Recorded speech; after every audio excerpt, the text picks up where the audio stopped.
तारों तले जिंदगी। तारों तले जिंदगी इस सीरीज में हम आपके लिए लेकर आए हैं हिंदी साहित्य जगत की कुछ चर्चित कहानियों और उपन्यासों पर केंद्रित रेडियो नाट्य वाचन। आइए सुनते हैं मुंशी प्रेमचंद की कहानियों का रेडियो नाट्य वाचन।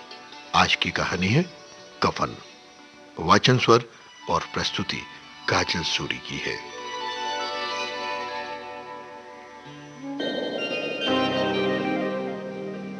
झोंपड़े के द्वार पर बाप और बेटा दोनों एक बुझे हुए अलाव के सामने चुपचाप बैठे हुए थे और अंदर बेटे की जवान बीवी बुधिया प्रसव वेदना से तड़प रही थी। रह रहकर उसके मुंह से ऐसी दिल हिला देने वाली आवाज निकलती थी कि दोनों कलेजा थाम लेते थे। जाड़ों की रात थी, सन्नाटे में डूबी हुई। घीसू ने कहा, मालूम होता है बच्चे की नहीं, सारा दिन दौड़ते ही हो गया। जा देख तो आ। माधव चिढ़कर बोला, देख कर क्या करूं, तू बड़ा बेदर्द है बे। साल भर जिसके साथ सुख चैन से रहा, उसी के साथ इतनी बेवफाई। तो मुझे उसका तड़पना और हाथ पांव पटकना नहीं देखा जाता। घर में मुट्ठी भर अनाज मौजूद हो तो उनके लिए काम करने की कसम थी। जब दो चार फाके हो जाते तो घीसू पेड़ पर चढ़कर लकड़ियां तोड़ लाता और माधव बाजार से बेच लाता। और जब तक पैसे रहते दोनों इधर उधर मारे मारे फिरते। गांव में काम की कमी न थी, किसानों का गांव था। मेहनती आदमी के लिए 50 काम थे। विचित्र जीवन था इनका। घर में मिट्टी के दो चार बर्तनों के अलावा कुछ भी नहीं था। कर्ज से लदे हुए, संसार की चिंताओं से मुक्त, मटर आलू की फसल में से दूसरे के खेतों से मटर या आलू उखाड़ लाते और भून भान कर खा लेते। घीसू यही सब करके 60 साल का हो गया और माधव भी अपने बाप के ही पद चिन्हों पर चल रहा था। घीसू की स्त्री का तो बहुत दिन हुए देहांत हो गया। माधव का ब्याह अब पिछले साल ही हुआ था। जब से ये औरत आई थी, इसने इस खानदान में व्यवस्था की नींव डाल दी थी। आज वो औरत प्रसव वेदना से मर रही थी और दोनों शायद इसी इंतजार में थे कि वो मर जाए तो आराम से सोए। और बुधिया अभी तक तड़प रही थी। सवेरे माधव ने कोठरी में जाकर देखा तो उसकी औरत ठंडी हो गई थी। उसके मुंह पर मक्खियां भिनक रही थी।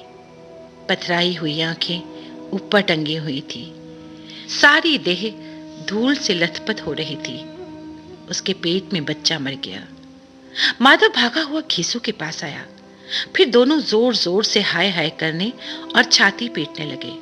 पड़ोस वालों ने ये रोना धोना सुना तो दौड़े हुए आए और पुरानी मर्यादा के अनुसार इन अभावकों को समझाने लगे।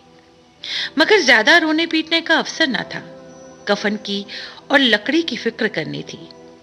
बाप बेटे रोते हुए गांव के जमींदार के पास गए। वो इन दोनों की सूरत से नफरत करते थे। कई बार इन्हें अपने हाथों पीट चुके थे। चोरी करने के लिए, वादे पर काम पर ना आने के लिए। पूछा, क्या है बे घिसुआ, रोता क्यों है? अब तो तू कहीं दिखाई भी नहीं देता।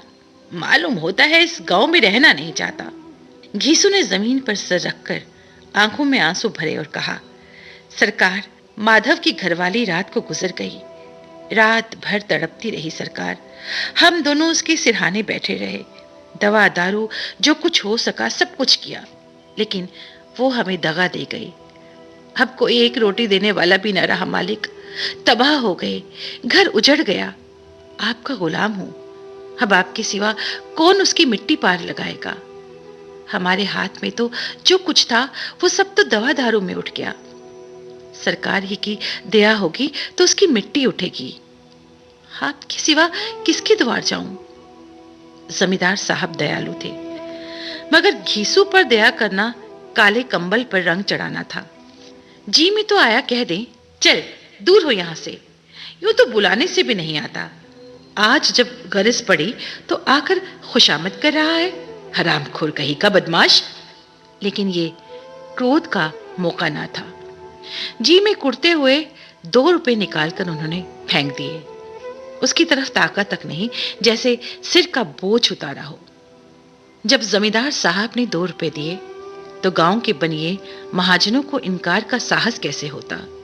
गीसू जमींदार के नाम का ढिंडोरा भी पीटना जानता था। किसी ने 2 आने दिए, किसी ने 4 आने। 1 घंटे में घीसू के पास 5 रुपए की अच्छी रकम जमा हो गई। दोपहर तक घीसू और माधव बाजार से कफन लाने चले।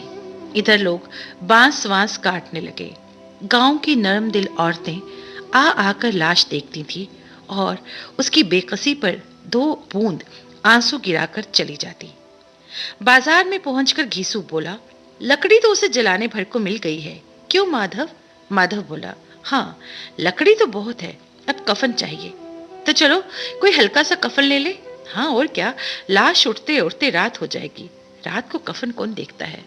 कैसा बुरा रिवाज है कि जीते जी तन ढांकने को चीथड़ा भी ना मिले और उसे मरने पर नया कफन चाहिए। कफन लाश के साथ ही तो जल जाता है, और क्या रखा है। यही 5 रुपए पहले मिलते तो कुछ दवा दारू कर लेते। दोनों एक दूसरे की मन की बात ताड़ रहे थे। बाजार में इधर उधर घूमते रहे, कभी इसकी दुकान पर कभी उसकी दुकान पर। तरह तरह के कपड़े, रेशमी और सूती देखे, मगर कुछ जजा नहीं। यहां तक शाम हो गई। घीसू बोला, कफन लगाने से क्या मिलता है, आखिर जल ही जाएगा। माधव बोला, बड़े आदमियों के पास धन है, फूंके, हमारे पास फूंकने को क्या है। लेकिन लोगों को क्या जवाब देंगे, लोग पूछेंगे नहीं कफन कहाँ है। घीसू हंसा, अबे कह देंगे रुपए कमर से खिसक गए, बहुत ढूंढा मिले नहीं। लोगों को यकीन ना आएगा, लेकिन फिर वही रुपए देंगे। माधव भी हंसा, बोला, बड़ी अच्छी थी बेचारी, मरी तो खूब खिला पिलाकर। घीसू ने 2 सेर पूड़ियां मंगाई, चटनी, अचार। माधव लपक कर 2 पत्तलों में सारा सामान लेकर आया। पूरा 1.5 रुपया खर्च हो गया, सिर्फ थोड़े से पैसे बचे थे। दोनों इस वक्त इस शान से बैठे पूड़ियां खा रहे थे जैसे जंगल में कोई शेर अपना शिकार उड़ा रहा हो। न जवाबदेही का खौफ था, न बदनामी की फिक्र। इन सब भावनाओं को उन्होंने बहुत पहले ही जीत लिया था।